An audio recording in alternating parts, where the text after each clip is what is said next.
Hello, you beautiful human you. Have you ever dealt with burnout? Have you ever been overwhelmed and trying to figure out what the next thing is that you could do to be able to move the needle forward in your business? I've been thinking a lot about that lately because it's not something that a lot of people talk about online. A lot of people are forever talking about how we can push harder, get results quicker, hustle, hustle, hustle, hustle, hustle, and continue to almost force growth and expansion. So I wanted to come here and chat a little bit about what I have figured out for myself in case it's helpful for you, because I had to learn it the hard way, and I'm all about helping you not have to learn things the hard way if at all possible, unless that's how you roll. And then, you do what's best for you. For many years, when I was first starting businesses, and even through my second business that I created and grew to 6 figures online that was community-based, I was juggling 7 small children, homeschooling, and building businesses, and all that encompasses. And I just continued to go and go and go, and I would not prioritize my sleep. Although with lots of small children, you can do the best you can to prioritize sleep, but it doesn't always work out that well. I wasn't necessarily taking really great care of my body. It took a little while, but eventually I ended up with really severe adrenal fatigue. It's one other thing that a lot of people don't realize, is that your mental and emotional stress and state affect your physical being, your physical body. So if you're not addressing the things that are going on up here and in here, it comes out ass backwards in ways that you really don't like, because your body's like, hey, when we shove it down, we don't listen, we push it further so that way we don't have to deal with it because we're busy and it's not that important. But I will tell you that when you do that, your body then figures out, okay, well, they're not listening to this. Like, I've given them this warning sign and this warning sign and this warning sign, and like painted the big banner with the airplane flying around, and they're still not listening. So I guess it's, we're gonna have to escalate it so they actually listen and pay attention to what's actually going on. So I ended up in adrenal fatigue, really bad. Couldn't do anything. Could barely get off the couch for several weeks into several months. Was taking lots of herbal stuff. Mainstream doctors told me that there was nothing wrong. I just needed more sleep. So that was the beginning of my journey into figuring out a couple of different things. One, I am not the Energizer Bunny. I cannot continue to do all of the things.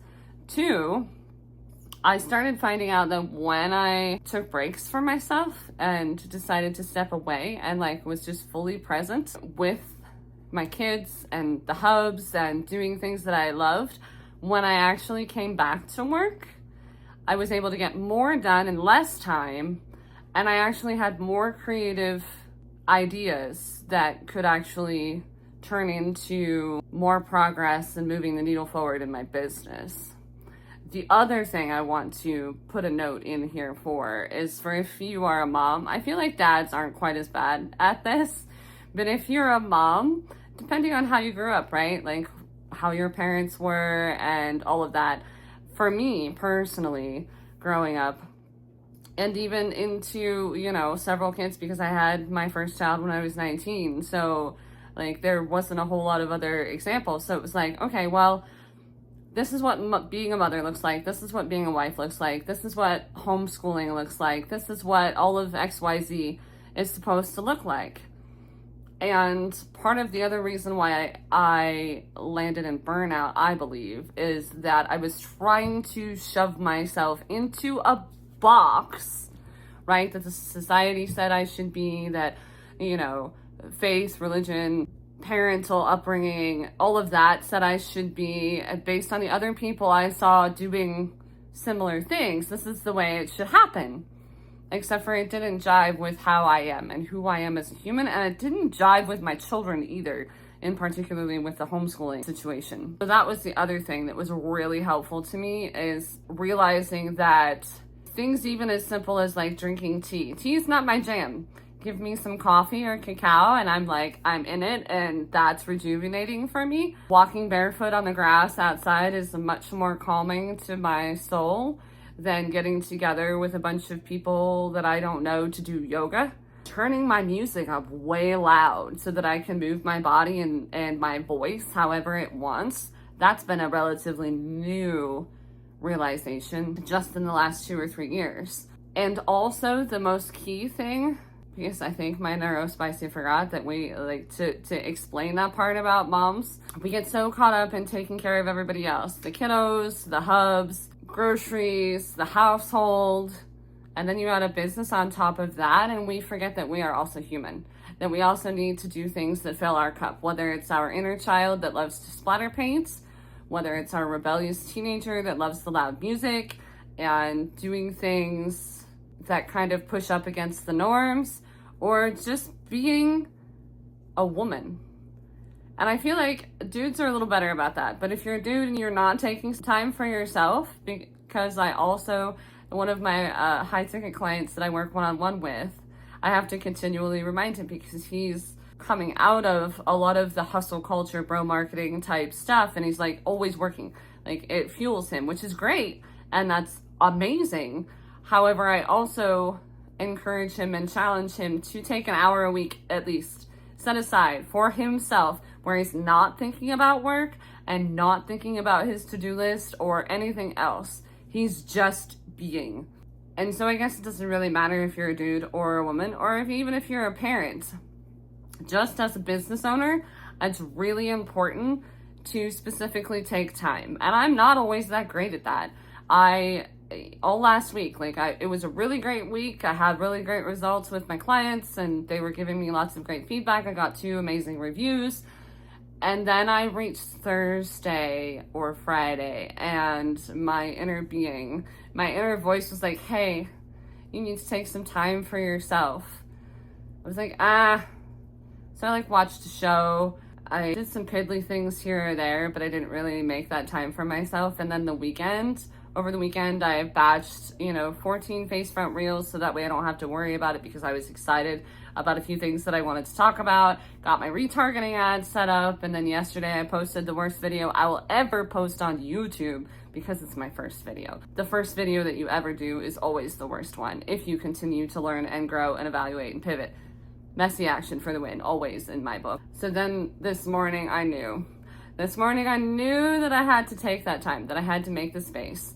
There's lots of other ideas that I have rolling around. There's things that I want to work on, but I have to take care of myself. I have to take care of this human body, and I have to make that a priority for today, because tomorrow I've got more one-on-one calls and all of this other stuff.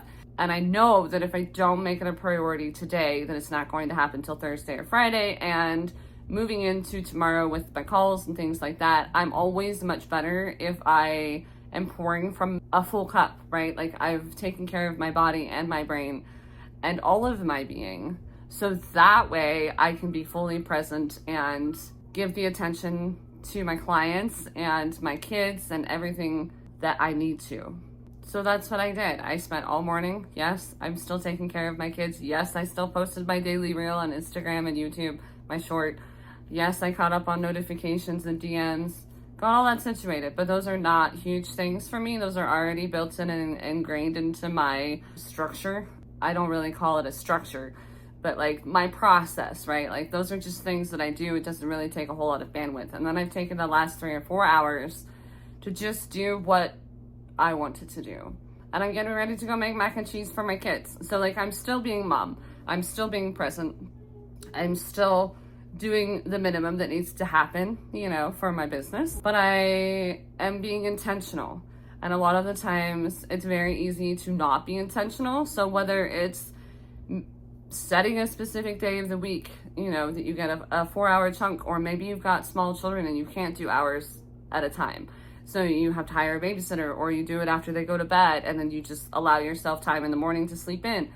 However that looks, like, you have to get creative. There's always going to be excuses. You're always going to come up with reasons why you can't do something. But I will tell you that the minute that you choose to get creative and figure out how to do that, you will feel much better. You'll be a much better parent, partner, business owner. You'll be able to have more energy and be able to have more creative unlocks. And then you will start making it a habit, right? Whether you put it on your to-do list, if you're that kind of person that you need a to-do list and calendar, block yourself out some time. Whether you're more of a flow person like me and you just kind of ebb and move with the flow of what your inner being desires because you've been able to listen to that inner voice, right? Like the more you listen to your inner voice and that voice that says no or yes or, you know, whatever, what does that look like? So a real easy way is like if you're in the middle of work or you're in the middle of making food or you're in the middle of whatever it is and you're like, oh, I need to go to the bathroom. You get up and you go to the bathroom instead of saying, oh, well, I'll wait. I've got to finish this thing. Or maybe you are in the middle of working and if you're neurospicy, like I completely understand like hyperfixation and exciting and all of that. Your body's like, hey, I'm thirsty. Or maybe we haven't eaten, like something feels weird, like, oh, I haven't eaten in hours. Maybe it's time I should eat something. And you honor that, right? Like I know the neurospicy pull is strong. I know it can be, even if you're neurotypical, if you're in the thick of something, it can be very hard to pull yourself away. But the more that you listen to those inner bits and pieces that come up, the louder that they get. And then the more that you honor them, you start to realize you're heading towards burnout or overwhelm before the red flashing lights happen. So that way you can make adjustments and you can make pivots and you can switch things up so that you don't get to that point. Because ideally you don't ever want to get to that point. You want to be able to continue to move and groove and like pivot slightly and to be able to continue to move forward. Because I will tell you again, just like when I had that adrenal fatigue issue, when you hit burnout mode, you're going to be down and out way longer than if you would just pause and integrate some self-care time or time away, or, you know, even smaller choices can help sometimes. Like if you know you have to work on the laptop, maybe you take your laptop outside, get sunshine in your eyeballs and put your bare feet on the grass. You know, do what you need to do so you're not just sitting in front of a screen all day long in the dark, inside artificial lighting, and not being able to do what you need to do. Because I don't want to see you in burnout any more than you want to see yourself burn out. And those people that you're here to help, they also don't benefit when you are burnt out.